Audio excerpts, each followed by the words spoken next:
Hey everyone, welcome to today's weekly movie update. Hope everyone's having a great Thanksgiving. I actually am going to keep this one short today as well, kind of like last week. Again, this is not live. I'm not in New York this week. I'm in Louisiana, so a little bit different. I'm more than likely, actually, I don't know if I'm in the chat right now, but please interact still. Leave any questions. I'll be sure to get to them in the next week.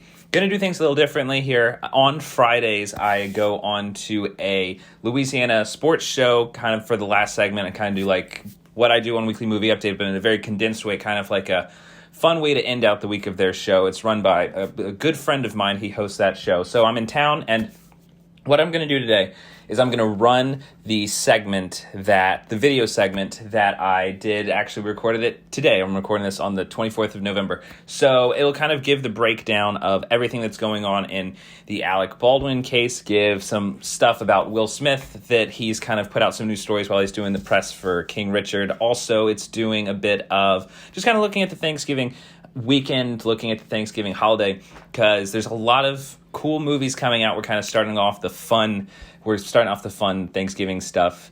Also, Licorice Pizza is coming out very soon, which I'll probably watch whenever I'm back home pretty soon. I'm so excited for that. What are the movies that are coming out in the holiday season that you're looking forward to? One story that I did not cover on this segment, though, that I want to talk about before getting into the recording is that, so The Last Duel came out recently. That was the new Ridley Scott movie, and it did not do well at the box office. And he said that the reason that it did not do well is because of effing millennials who are unable to pretty much focus on anything that they aren't told they have to focus on, and it has to be on their cell phone. That's all they care about, is being told what to like from their cell phone. So I, on one side, really like that Ridley Scott, calling out people. He called out Marvel too. I love whenever filmmakers get angry and call people out for shit, essentially. And so on the Marvel side, I think that's a good one. I honestly haven't even seen The Last Duel. I didn't go see it in theaters. And so if he's, criticizing a group of people, I'm in the group of people that he's criticizing. I do feel, though, that there's a problem when it comes to Hollywood through and through, is that they love to insult and condescend to the audiences. We're getting into award season now.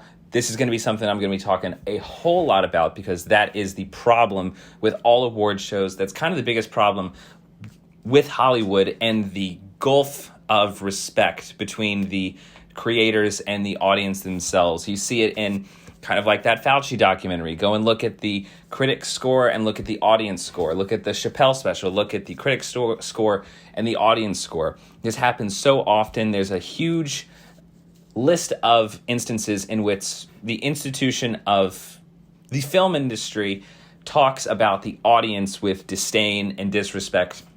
Whenever, if you ask me why did The Last Duel not do very well, I think that the ad campaign was lackluster and it wasn't exciting for people. People went back to the theaters recently, and the theaters have been doing well because studios started putting out incredible press for movies that pumped up the excitement for people to go back to the theater. The Last Duel had an ad campaign that was pretty much like, if you like serious, long, historical period pieces, then come see this movie, which fits with a small demographic, but there are always ways that you can make those stories exciting.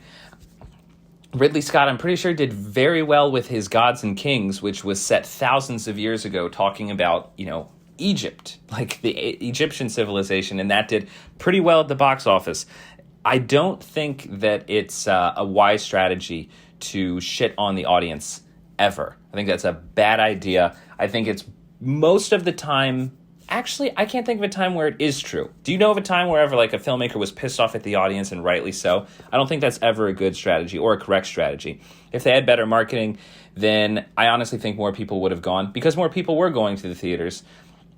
And in terms of, let's see how House of Gucci does, honestly, because I would be very interested if that movie does well, if Ridley Scott's going to say that that was millennials' fault as well. So I don't know. And honestly, if you feel like millennials only go to see things that are told to them on their phones, then you've got a massive studio behind you. You could have put The Last Duel in front of their faces with a better ad campaign. And doesn't that mean they would have gone? Like, just Ridley Scott, maybe you should look at your own team that's putting together your press and maybe, not attack your audience so much, because I think they're actually going to show up for you in a few days. So, little annoying that he did that. Everything else that I'm going to cover, though, I'm going to cover in the segment of the show I was on this morning. It is the Jordy Collada Show. Find them on all social media. They're a YouTube show as well, so subscribe to them. It's a ton of fun.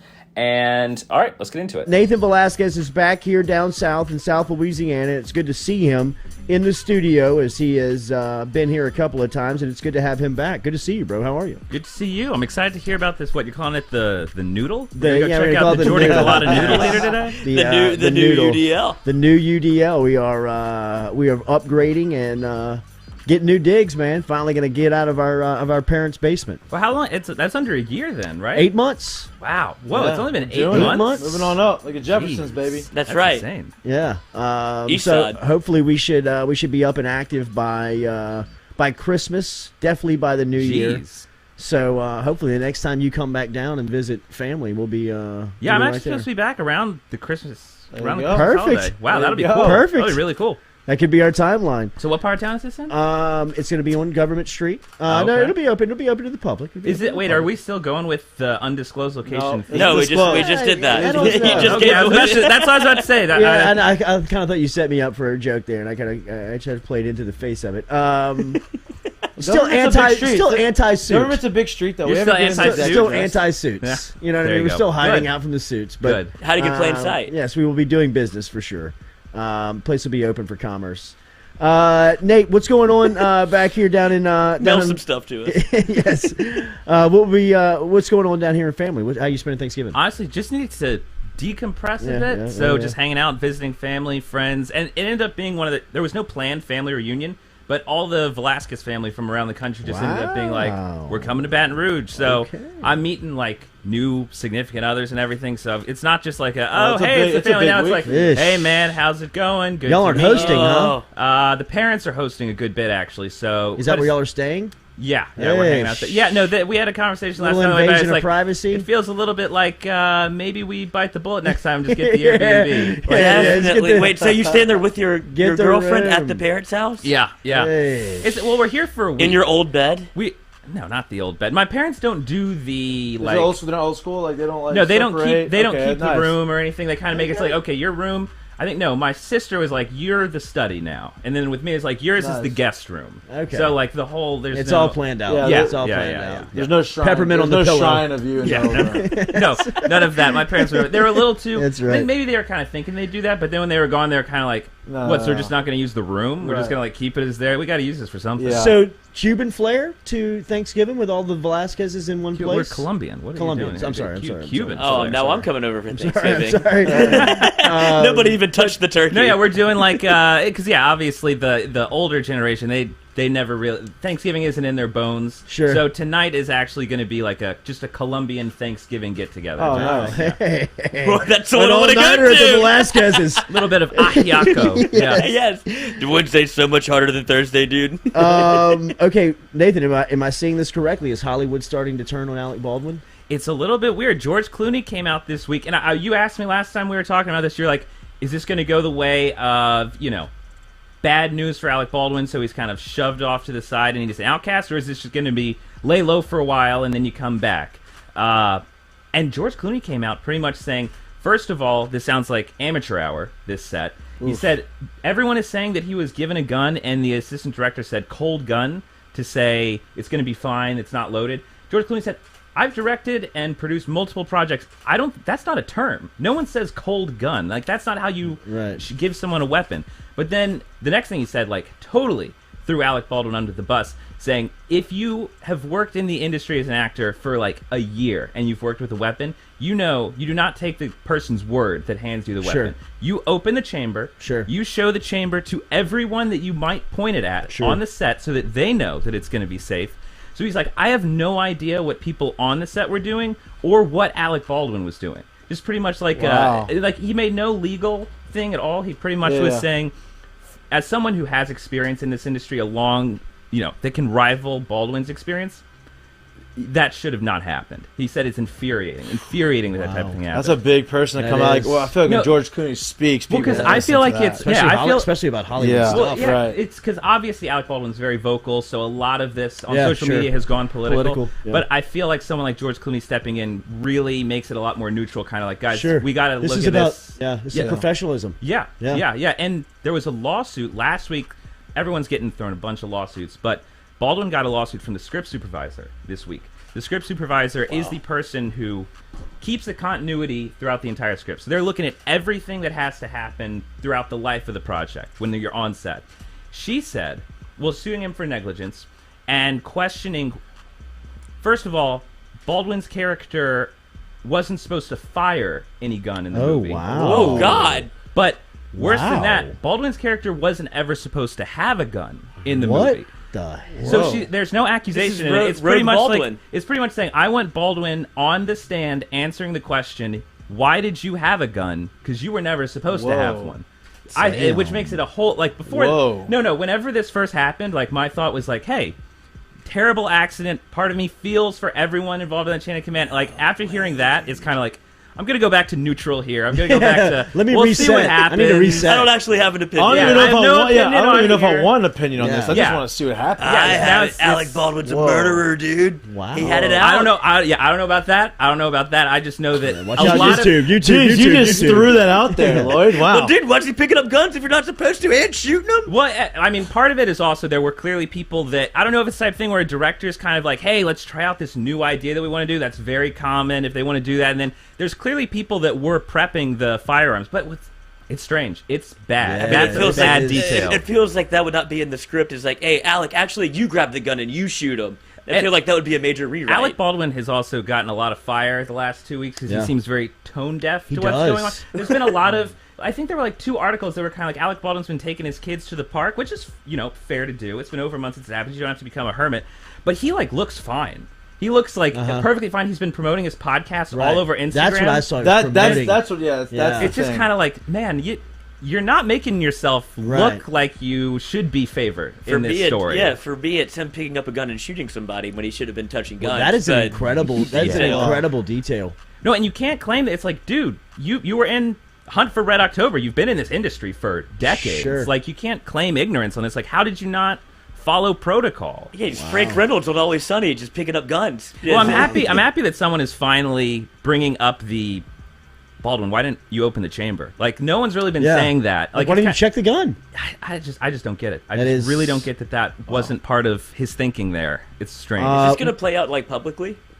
Like, court stuff? I feel like whenever, because there still haven't been any charges. I feel like once the charges actually come out, because the DA has said there will be charges. It's not going to be like this was an accident. They're just kind of sounding like working out how it's going to happen. But when those come out, I feel like it's going to be This is wild. It's going to be wild. Either way, this will be a mile marker in Hollywood. Like, this will be something that will be talked about forever. You could tell, you can see the way that they're trying to influence the conversation. Like, Baldwin came out like a week later, kind of like, we need to make sure that we no longer have any type of firearms on set. Like, trying to really push it towards that way. And, like, that got a little bit of traction, but then people were kind of like, no, dude, that's not that's not the problem here. While you're promoting your podcast, because at that point people are like, so what are we going to do? We're going to say no stunt people. People can't jump off of buildings anymore because it's dangerous.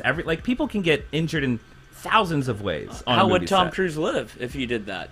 Did you see the story about Tom Cruise? So Will Smith, incredible business guy in Hollywood. Like, his on-screen talent rivals his, like, business prowess in Hollywood. Wow. And cool. Incredible whenever it comes to producing. Like, really, really smart guy. And he said that he said, I'm pretty much phenomenal when it comes to press. And by that, I mean, I can go for almost 20 hours of doing interviews, getting you all the sound bites that you need to promote the projects that need to happen. He said the only person in Hollywood that he can't even match is Tom Cruise. He's like, that guy will go for almost 40 hours straight. Aren't they? It seems like Sounds like Sting. It seems like they have a little bit of communication. Also, didn't Will Smith, weren't we thinking he was in Scientology for a second there? Yes. I thought that was kind of their connection. I didn't know if that was kind of a thing that was going on there. The elite of Hollywood, the lifestyle they live. That is a world. They're doing some stuff. I mean, like, some stuff that you're like, whoa. No, I kind of wish there was, like, another like another film industry that had the power of Hollywood, because you know that Hollywood isn't really going to make the projects that, you know, reveals the curtain and how things really go. Really pull that onion back. I know, but like Tom Cruise is such a weird character, and to hear someone like Will Smith go like, he said he's like a cyborg. He's like, we were on a junket together doing movies at the same time. He's like, we started the same day, same time. I was done after like 24 hours. He was like going off. He had a whole nother day's worth of a schedule ready to go. It's like the stories about Michael Jordan when people say he'd stay up all night playing cards and he'd play 36 holes of golf and he'd go out and drop 50 on you. Yeah. You know, it was like, and drink 10 beers. He just never stops. He just never with 10 beers in you. Did you see the story on Kevin Spacey where he had to give back $31 million? Lost $31 million. Kevin Spacey's a weird guy. Shocker, Nate. This is obviously it's weird. This is over the Netflix series House of Cards. House of Cards. That's also just, and I guess you've got to get your money wherever you can get your money, whoever you are, but also like just filing that lawsuit that's like, hey, you fired me, I lost $31 million, you owe me that money. I was like, dude, we opened a hotline for people to call in tips on you. Like, so they suspended production on the series, right? And Netflix had to produce their final season. Rather than 12 shows, they had to do 8 shows, and they had to change the entire script. I didn't even get past the first episode of that last season. Yeah, I couldn't make it. No, it wasn't all that. So Netflix sued him. Netflix sued him, and he had to. And they won. He had to fork over $31 million. Which in Kevin Spacey's world, that's not a lot of money. But I don't. That is a like, lot of money. But Kevin Spacey has no income right now, right? So I have no idea. Like, how much did he have in the bank whenever this all happened? But I mean, he was an A-lister for for a while. Yeah. But 20 also, years, 25 well, I wonder years. if you're someone like Kevin Spacey and you're all of a sudden like yanked out of the limelight, yanked out of your industry. How much money do you have? Like, how long can you last? How old is he? He's like maybe in his 50s, 60s, something. How like smart that? did you invest? You know what I mean? Like, with all that money. Kevin Spacey does not strike me as the guy that was putting it in crypto. He was paying for weird things on Sunset Boulevard. I'll just make another movie. Yeah, I'll do another season of House of Cards. House of Cards, you pay me $30 million a year. Do this again. I'll do it for a month. Kevin, we got another thing where you can play a serial killer. Perfect. Perfect. I'm in. Are there any boys in it? That's right. Back to Will Smith. Have you seen the new? Are you going to see the new Serena? Like King Richard? A tradition we do at the Velasquez house whenever everyone in the family's together, we all go see a movie, whether it's like Christmas, Thanksgiving, like end of the day, we do that. So it's going to be between House of Gucci and King Richard. House of Gucci looks great. Yeah, that's the thing. I don't know what to go for in terms of what I'm going to throw in the ring for my vote, but King Richard looks awesome. He does. They both look great. Yeah. Will Smith is like, I like him in those types of roles. Like, I don't know, like when he was in like Pursuit of Happiness. He does great, like heartwarming. Yeah. Heartwarming, but not those overly roles. sentimental. Yeah. Like it feels real. Ali. Still. Yeah.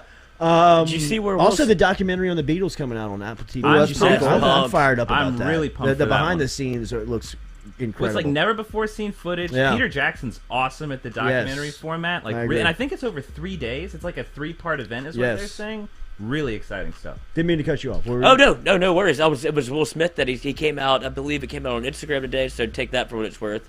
But that he's had so much sex in his life that he developed like a visceral reaction to after he, I guess, made. I don't know what you want to call it. After he came, he would throw up. Like he got so sick of cheating on his wife and like the life that he was living. I heard they have that he had but he got so tired of doing that, and then it led to him doing ayahuasca like into the forest. So he's like changed his whole life. Like we talk about Hollywood. The elite of Hollywood. He's like, I'm going to go do this drug. And like I think that's what I'm interested how Will Smith kind of like, because he's always like the family guy. I wonder how he actually packaged that information. That's right, dude. You're never going to believe Fresh Prince reboot. That's playing so much. That looks a little weird. The Fresh Prince reboot. They're going like the dark route with Fresh Prince. I haven't even seen anything about it. Well, they put out a trailer, or they put out like the intro to it the other day, and kind of like the character dives into like a pool, and then he like falls on a throne, and it's kind of like he's kind of like what is it? How does that theme go? Like shit, I'm forgetting. West Philadelphia, born and right? But raised it's kind of like it's like they're talking it. It's kind of like they're talking. It's like it's dark. Yeah, no, it's like it's kind of like a dark, moody type of thing. So like the Johnny Cash hurt on the playground. Yes, it feels like they're going for that type of thing. Yeah, I don't know if I like that. No. Like look up the intro to this new reboot. Man. It looks very. Are they going like True Detective style? I'm out. That'd be great. Like what Matthew McConaughey. Well, no, just like the intro version of it, because it's very like dark and serious. Ominous. Yeah. Ominous. Will in the show is just going, that time's just a circle. That's all it is. When I have sex, I throw Nathan, up. Thanksgiving make you think of any movies? So whenever it comes to Thanksgiving, I go Planes, Trains, and Automobiles. Nice. Whoa. Love Planes, Okay. Trains, and Automobiles. Yeah, Always Steve felt Martin like, and John Candy. Classic. Yeah, growing up, I was like, great Christmas movie. But then after a while, you go back to it, and it's like, oh, he's trying to get home for Thanksgiving. Okay, it's a great Thanksgiving movie, awesome Thanksgiving movie, and then I don't also watch that. I didn't watch that. It's a great I've one. never it seen is. it. It's I watched it's when I was hilarious. really young. Really and good one-liners. I wasn't developed enough To- mature. yeah, accept it. I wasn't mature enough yeah. to get it. It's a good rewatch. Really, I really need to funny. rewatch John it. Candy's hilarious. He is. Him and Steve Martin, absolutely perfect together. Really, really good movie. And then Thanksgiving, Charlie Brown. That's a perfect one to throw on TV Nice. whenever you're kind of getting ready for the day. Well done. Oh, you don't watch football. You know, like this is It's for fun to have people on. that are. It's yeah, fun to okay. have on. I really like. Aren't the Saints playing tomorrow? Yes. How's that going to go? I don't know. Hopefully, I it's don't better know. than we Nick, think. Nick Underhill gave me No. no confidence. No. He I sounded mean, he said he was looking forward to next year. right, and he's like, "Well, I haven't checked out on the years." Like, well, it sounds like you have. Right. And then he says to go and bet on the Saints. Nicholas. Nick, I don't want to write this article at all. Yeah, right. We're going to talk some food. You want to hang out? Sure, yeah. All right. Are we going to talk to Chef Jean-Paul Bourgeois? We'll get him on the phone next here. Everyone that subscribes and watches this show and keeps up with the reviews, I'm incredibly thankful for you this Thanksgiving season. Stick with me through the holiday season. We're going to start going through a bunch of Christmas movies now. Next week, there will be a review of Finch that comes out. Interesting Tom Hanks offering on Apple TV. But after that, we're going to get the ball rolling on a lot of Christmas movies, a lot of end-of-the-year movies, and then I've got a few announcements for some things that'll be coming up with 5 Minute Critic, some ways to maybe make this offering a little bit more of a community than just, a YouTube channel. So subscribe, like, follow on all social media for future updates on reviews and movie news.